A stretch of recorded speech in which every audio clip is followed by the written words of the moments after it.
Welcome back. I hope this is the last one. Okay, the function h of x equals 1 over x plus 1 minus 3 is a transformation of the parent. Which of the following describe the h of x and its parent's function? Select all that apply. All right, so h of x, let's go ahead and check this guy out. So our h value, h is -1 and k is -3. So that means this graph moves left 1 and down 3.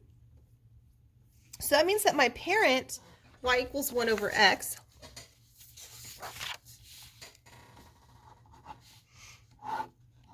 y equals 1 over x. Remember, it has a horizontal asymptote at 0, a vertical at 0, and my graph looks something like, if I plug in -3, -2, -1, 0, 1, 2, 3, I get -1/3, -1/2, -1, 0, 1, 1/2, and 1/3.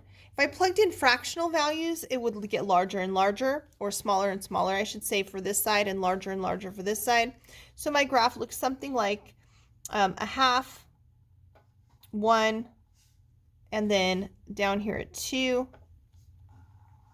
Here's my parent, and then I'd have a half, 1, and then up here at 2, something like this.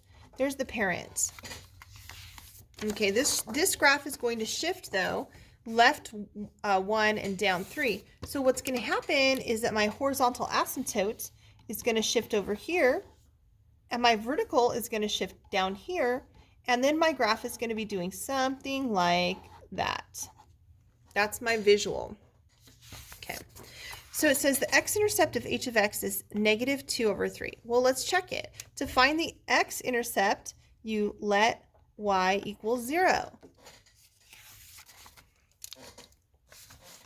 All right, so let's go ahead and let y equal 0. So our function is h of x equals 1 over x plus 1 minus 3. We're going to set this equal to 0 and solve. So I'll add 3 to both sides. Multiply both sides by x plus 1. I get 3x plus 3 is equal to 1. These will cancel, right? I'll distribute through over here. And I'll get 3x equals negative, I subtract 3, that's -2. X equals, divide by 3, -2 over 3. Let's see if that was what we had.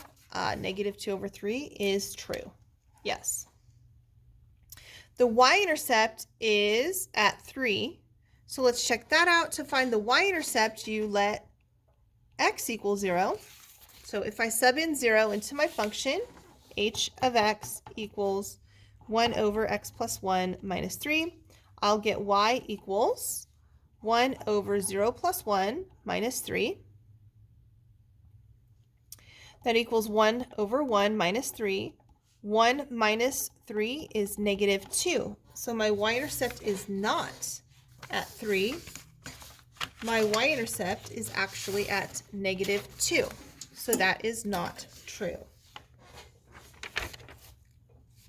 All right, the next one says that h of x has a vertical asymptote at -1. That is true. It has shifted to the left 1. I already sketched it for you.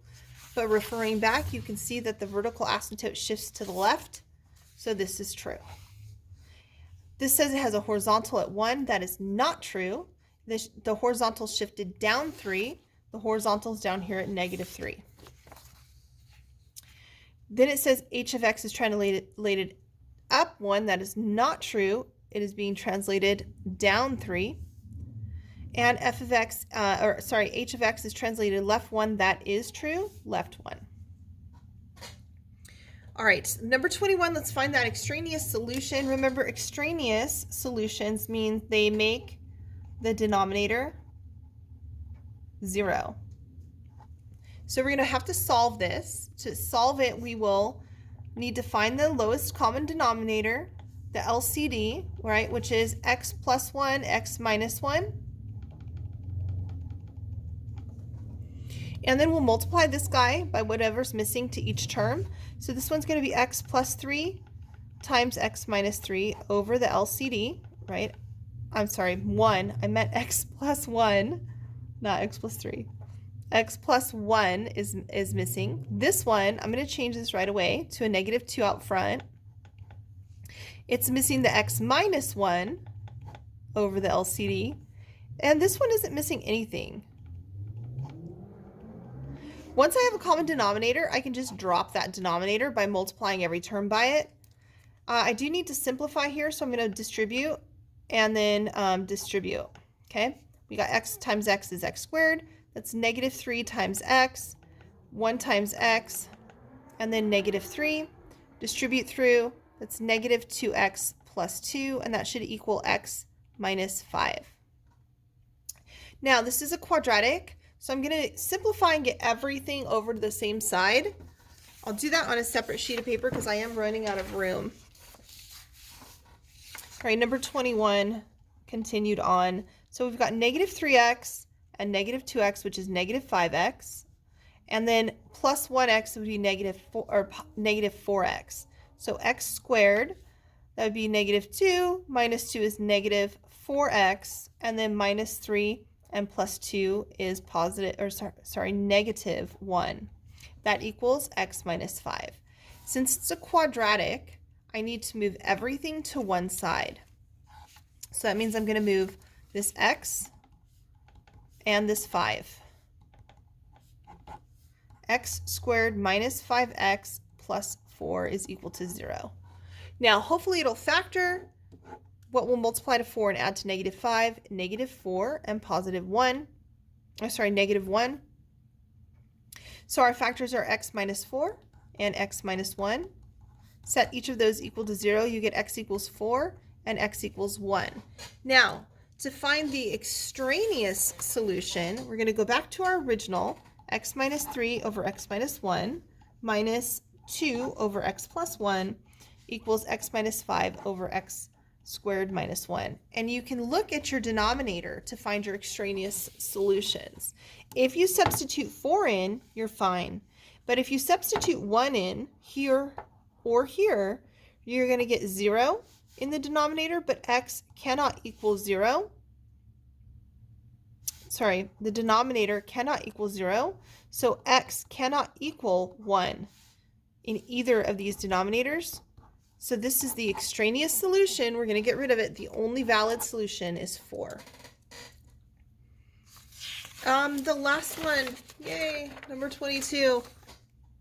Okay, number 22 says, this function is graphed in the plane below. What is the solution to the inequality that this is less than 0? So this is asking you for what values or what x values is y negative.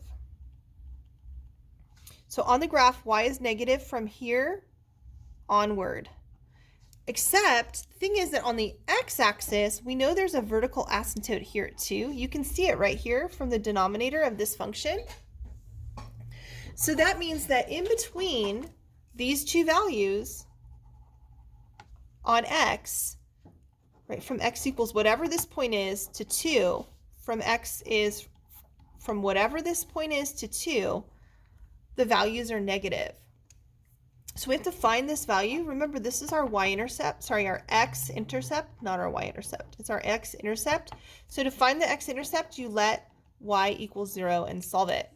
So we're going to set the function equal to 0 and solve.